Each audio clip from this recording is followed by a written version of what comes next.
YCP హయాంలో జరిగిన అవినీతి అక్రమాలపై సిఐడి వెలికి తీస్తుండటంతో ఎక్కడ దొంగలు అక్కడే గప్చెప్పయ్యారు. మద్యం కుంభకోణంలో వాసుదేవరెడ్డి, అక్రమ మైనింగ్ కేసులో వెంకట్రెడ్డి పరారీలో ఉన్నారు. ఏపీ బ్యావరేజెస్ కార్పొరేషన్ మాజీ ఎండి వాసుదేవరెడ్డి సిఐడి రాడార్లోకి వచ్చారు. బెంగళూరులోని జగన్ ప్యాలెస్ కు సమీపంలో ఒక హోటల్లో వాసుదేవరెడ్డి బస చేసినట్లుగా సిఐడికి సమాచారం అందింది. దీంతో అక్కడికి వెళ్లిన వాసుదేవరెడ్డిని పిలిపించి మాట్లాడారు సిఐడి.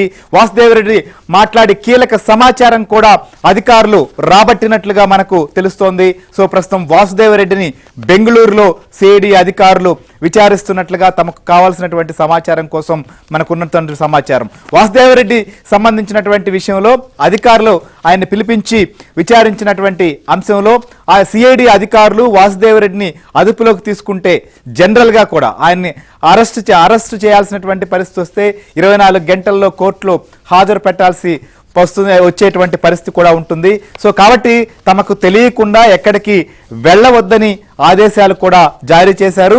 మద్యం కుంభకోణం దర్యాప్తు అరెస్టుకు మరింత సమయం పట్టే అవకాశం కూడా ఉన్నట్లుగా తెలుస్తోంది. అటు ఏపీ ఎండిసి మాజీ ఎండి వెంకట్రెడ్డి ప్రస్తుతం పరారీలో ఉన్నారు. ఇప్పటికే సస్పెండ్ చేసి ఉత్తర్వులు ఇచ్చేందుకు వెళ్లిన అధికారులకు వెంకట్రెడ్డి అందుబాటులో లేకపోయారు. మైనింగ్ అక్రమాలపై ఇప్పటికే సిఐడి దర్యాప్తునకు ఆదేశించింది ప్రభుత్వం.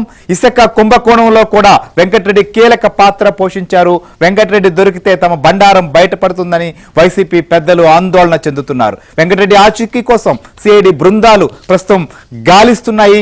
ఆయన పట్టుకునేందుకు కూడా ప్రయత్నం చేస్తున్నారు.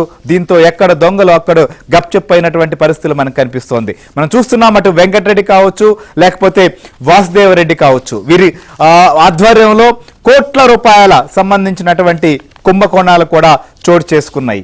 దేశంలోని అతిపెద్ద మద్యం కుంభకోణంగా కూడా ఆంధ్రప్రదేశ్లో జరిగినటువంటి వ్యవహారం బయటకు వచ్చేటువంటి పరిస్థితులు కూడా ప్రస్తుతం కనిపిస్తున్నాయి.